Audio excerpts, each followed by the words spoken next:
Hello everyone, a very warm regards to all of you. I'm Pramit Chhetri, and in this video I'll be talking about a very important educational issue that matters to all of us. So the topic that I'm going to talk about is with respect to the Union government's decision to launch the new education policy in the month of July 2020 to revitalize the country's education system and to bring the country's education system into the global level.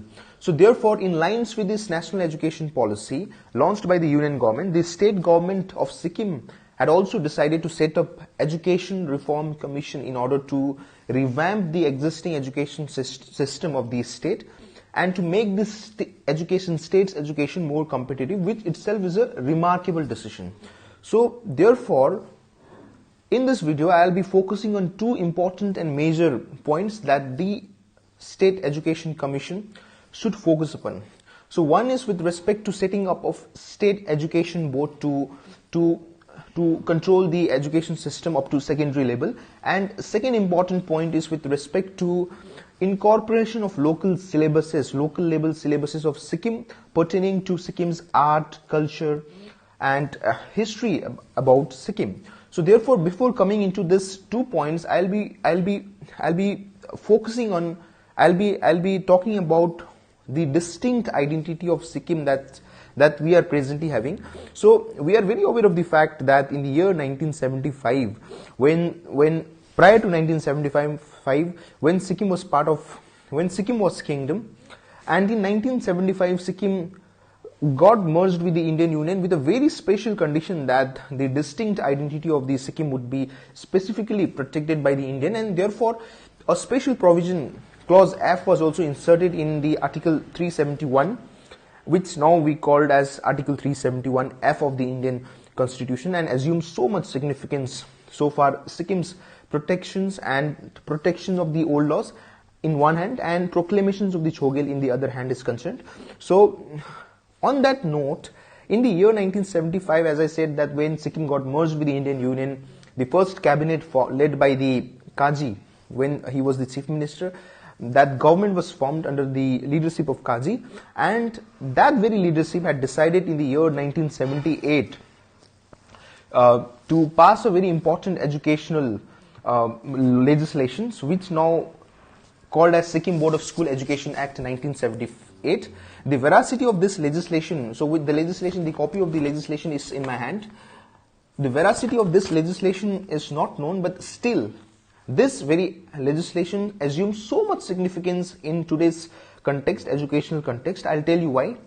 And the first Kaji-led government had passed this Sikkim Board of School Education Act 1978 to provide for the establishment of Board of School Education to prescribe syllabus and to conduct exams. And therefore, this very legislation has a very special clause in section 28, which categorically provides more power to the state board, and this very legislation gives an upper hand in deciding the syllabuses and other education related decision by the state government.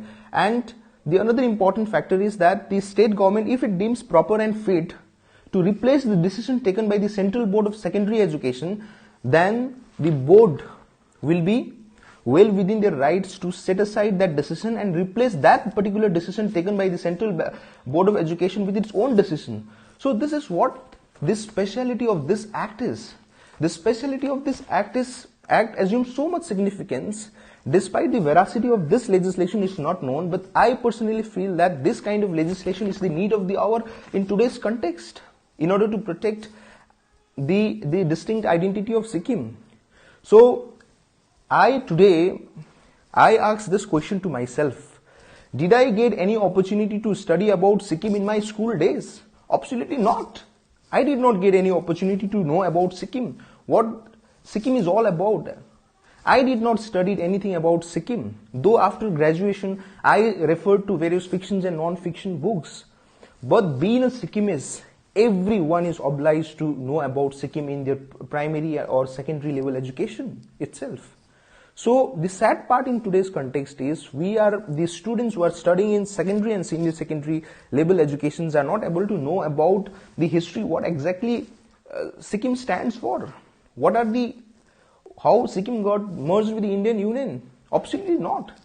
So therefore, for that reason, it's very high time for the Education Commission to at least think of setting up of state board to regulate the education at least up to secondary level. Therefore, for the simple reason that this kind of syllabuses about Sikkim would be incorporated in the secondary level educations. So therefore, with these two suggestions, I would just like to request, my humble request to the Education Reform Commission is to kindly incorporate these two major important aspects into the educational curriculum up to secondary level educations. Thank you all for watching this video.